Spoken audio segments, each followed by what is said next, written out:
Hello, everyone. Welcome to Premier League Awards. In this episode, we're going to give awards to each club, each coach, each whatever. You'll see. So let's start with the best one, the best club of the year. Man City. Yeah, Man City. I mean, Man City, yeah, they won the championship. Yes, that was the easy one. Best manager of the year. Mikel Arteta. I say Unai Emery. Oh, yeah, that's also fine. Well, there's going to be a three-way tie because I'm going to say Pep Guardiola, just because I think it's very difficult for a team to win this many times, and players are still hungry. Like for Manchester City, this title is like another one. You know, if we can win, we win. It'll be good. But for teams like Arsenal, teams like Liverpool, they're motivated. They're like, if we don't win this, we might not get another chance. It's a do or die situation, and Man City still won. So I think Pep is very good with motivating his players, even though they're not hungry anymore. So, yeah. Well, next one, Player of the Year. It's a tough one. I'm going to say Phil Foden.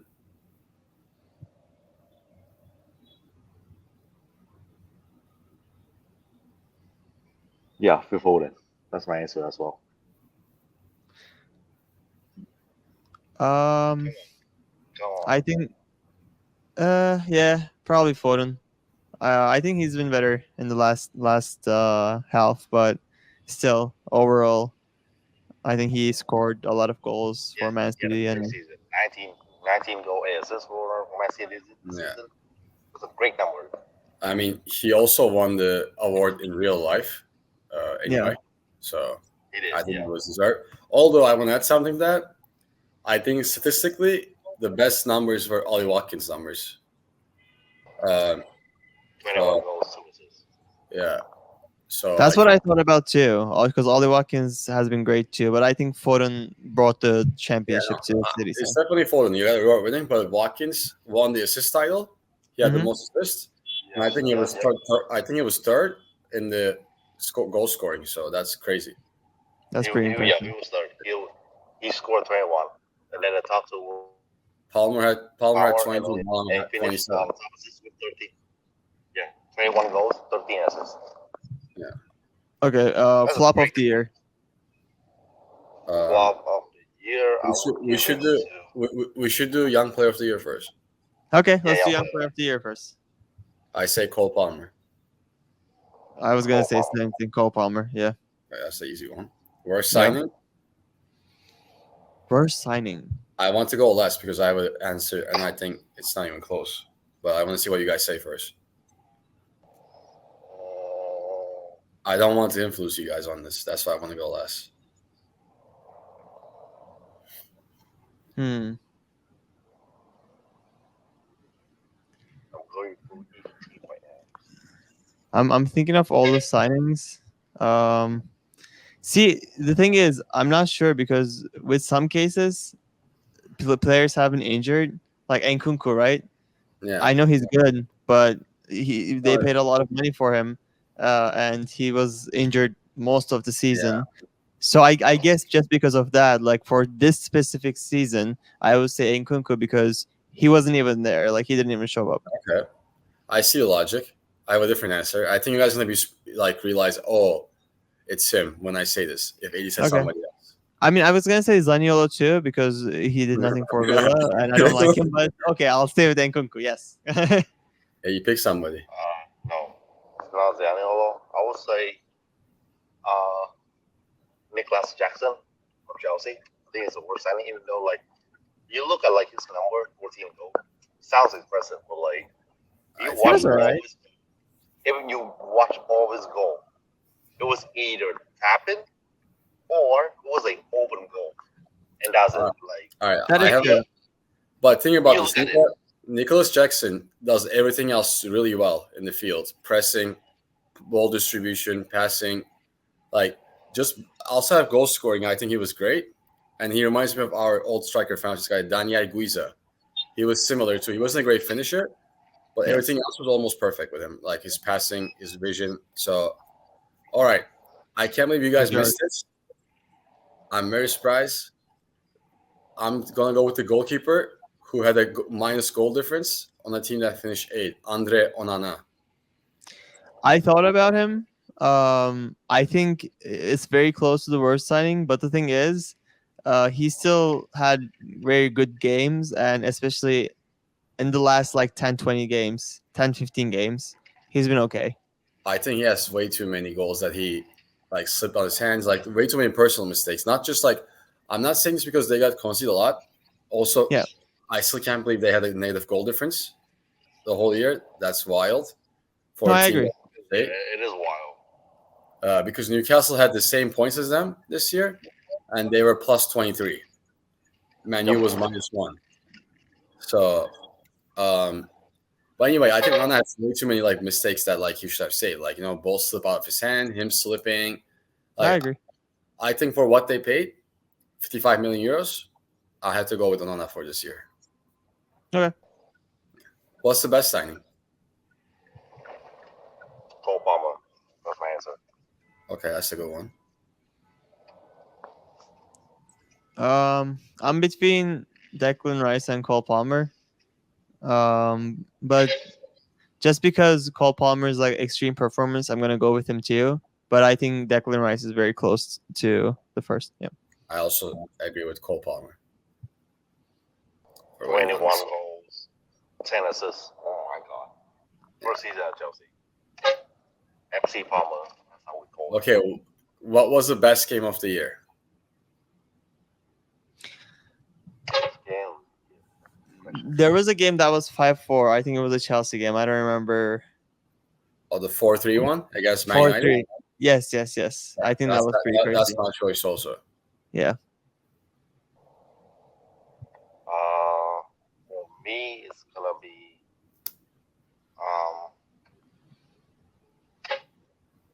City against Spurs, the first leg of at the first time they met at Emirates.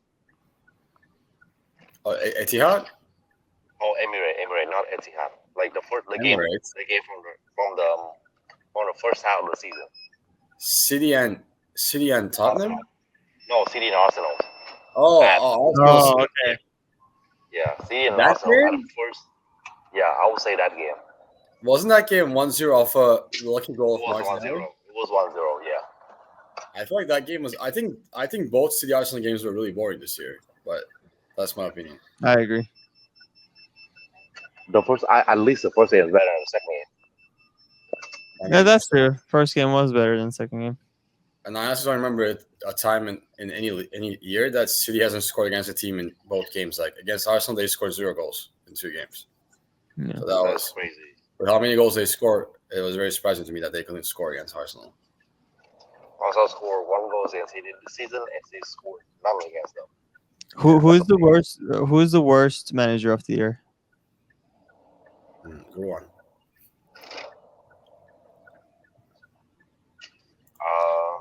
I don't want to say Ten Hag because they had way too many injuries. Yeah, but at the same time, he is. I think that's the easy answer. I will still say Ten Hag. I was also thinking of Sean Dyche, but I think it's Ten Hag. They were good at the end. He surprised me. Yeah. At the end, they were better, but yeah, it's just I'm gonna say Ten Hag just because yes, they did have injuries, okay, but also he argued with almost every single important player. Jadon Sancho went away. He argued with Rashford. He argued with basically everyone, and didn't play them. He lost to even horrible teams like Galatasaray. So yeah, I'm gonna go with Ten Hag. I actually will give a surprising one. Mine is Steve Cooper. He was the manager of Nottingham Forest before Nuno came in. He got fired like at week 23, I think. Mm-hmm. Nottingham Forest finished 17th this year, and how much money they spend and the squad they have, that's absolutely atrocious. They should have been at least like top 12. I forgot about him. You're right. And they almost relegated. Like they saved themselves in the last match. I mean, they were in the zone till the last game. So, I think Nuno actually did a decent job because he was consistent getting points and stuff. But yeah, Steve Cooper was atrocious this year, and I'm really surprised Nottingham Forest. That's how many points they collected this year. Even with the -4 points penalty, I still think they did a really bad job. I mean, very, very, very, very, very, very underperformed team this year. They're lucky they haven't gone down. On a positive, also, I know we said the manager of the year, but I want to give a shout out to Andoni Iraola, Bournemouth manager. I think he was a close one for that award too. Like he did a really good job with his team this year. That's true. AD, who's the worst for you? You're muted. I was gonna say between Ten Hag or Vincent Company. Well, the reason why I mentioned Vincent Company is just because that like when Burnley won the championship the season before they came back Premier League, everyone has expectation for him because like he was the student of Pep Guardiola. He should learn something from him. And then the way Burnley played in the championship the year before they went to Premier League, it was insane. Like no one can beat them at that point. So they have expectation for Burnley when they came up to Premier League, they should do something to surprise everyone. But no, they finished like almost like one of the worst team in Premier League. Yeah. But you know what? How during this season, I would say Ten Hag. I actually think Burnley had like no. I feel like they didn't really spend. They didn't buy anybody new. Like they didn't really have a good team this year. So I don't know if it's fully on Company. They pretty much play the same squad they had in Championship. You know, when you do that, you're bound to go down again. Also, I don't know if you guys seen, but there's rumors that he might become the Bayern Munich coach next season. Vincent Company? Yeah. God damn. That doesn't make sense. We'll see. It's just a rumor now, but they like Bild. It's like a famous newspaper / magazine in Germany. They said that he's one of the candidates. Well, we'll see. Any other awards, you guys? Team of the season. All right, let's go. You said team of the season. Let's go step by step and see if we disagree or agree on somebody. I think goalkeeper was overall Emiliano Martinez. Yep. Yes, that makes sense. Makes sense. Yeah, I'll take it. My right back of the year is Ben White. Yes, definitely Ben White. Same for me.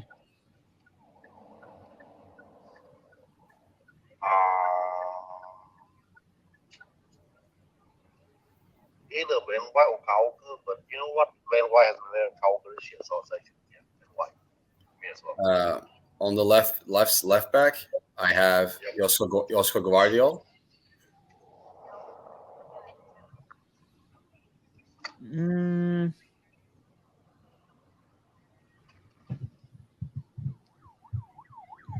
going to say Andrew Robertson. Oh, this year? Yeah, he played well this year. Okay, so that's our first difference. AD says Robertson, I say Gvardiol. What about you, FA? I'm probably gonna go with AD's choice as well. Because yeah. For me, he missed way too many games. That's why I didn't pick him. Yeah, I know, but I think he missed over 10 games this year, maybe more. Yep, he did. So he got injured as well. Yeah. For two center backs, I have William Saliba. Yep. And you guys might separate on this one, but I think he had a great year. I have Akanji as other center back. I have Dunk. Lewis Dunk? Yes, Saliba and Dunk. I have Saliba and one of my favorite center back in the Premier League, Ruben Dias. Okay. I mean, yeah, you could go City, any player there. My two midfielders is Rodri and Declan Rice. Same. Yep. Lock in. Easily. Okay. Yep. On the right, I say Saka. I agree. On the left, I think I'm gonna put him on left because I have a different lineup. On the left, I'm gonna have Phil Foden because I think you guys can agree with on this. I think we should put both Watkins and Haaland at the top, so should be a 4-4-2 kind of by default. I'm changing my. So I'm gonna put Saka and Salah on right and left. I know they're both right wingers, but Salah? yeah, put one of them to the left. Salah was pretty good. Actually, no, wait, Son. Son's played as a skipper. Oh man, there's so many. For me, Salah doesn't deserve it this year, but he completely like for the last 10 weeks I think he had 0 goals. Yeah, but I'm looking overall. Actually, I'm okay. You know what? I'm gonna put Son Mm-hmm. on the left and Saka on the right, so I can put Foden on number 10 and Watkins as a striker. That's what I'm gonna do. No Haaland. No Haaland, no. Okay. He missed way too many easy goals this year. I also debated about taking out Haaland and put Palmer behind Watkins, but I went with the winning, and he won the Golden Boot also, so it would I mean know. so. Any difference after Rodri and Declan Rice up top, the four players? So the 4 player up top for me is gonna be Palmer on the right, Foden's on the left, Odegaard, Asia, Watkins is up top. That's a good one. Because I really think like it's the same reason as FA. I think even although Holland did win the Golden Boots, but he missed way too many easy goals. Like literally, it was like just imagine like when it came for like open goals or like always like 100% that should be a goal. He missed it. Like that's like unexpected at all. Like we never expect that from him. Like we always do like things like he's gonna convert no opportunity to goals like 100%. Like snap. But nope, he did not do. Like he should have scored more than 30. If he scored more than 30 goals this season, he would have the spot for my team this season. But nah. Yeah, Odegaard, Odegaard, I think he's a heartbeat of Arsenal's play style this season. Without him, I don't think they are nowhere near top 2. Like I'm being realistic about that. No, he's without a him, great player. I think he's like the next player impact wise is going to be like De Bruyne in Premier League for a long time. I see him as like a little bit of De Bruyne, a little bit of Mesut Ozil, but more physical. Mesut Ozil? Yeah, I think he has a lot alike like Mesut Ozil. Just he's more physical than Ozil. I feel like I feel like Ozil was just pure technique and finesse. You know, like he didn't really play like Odegaard. Yeah, Ozil has no defense. We all know that. Yeah. That's my team this season. If we have no other, do we have any other awards that we want to give, or is that it? I think that's it, right? I think that's it. Well, thanks everyone for watching the Premier League Awards section of this channel. We'll do this every year from now on, and we'll see you on the next one.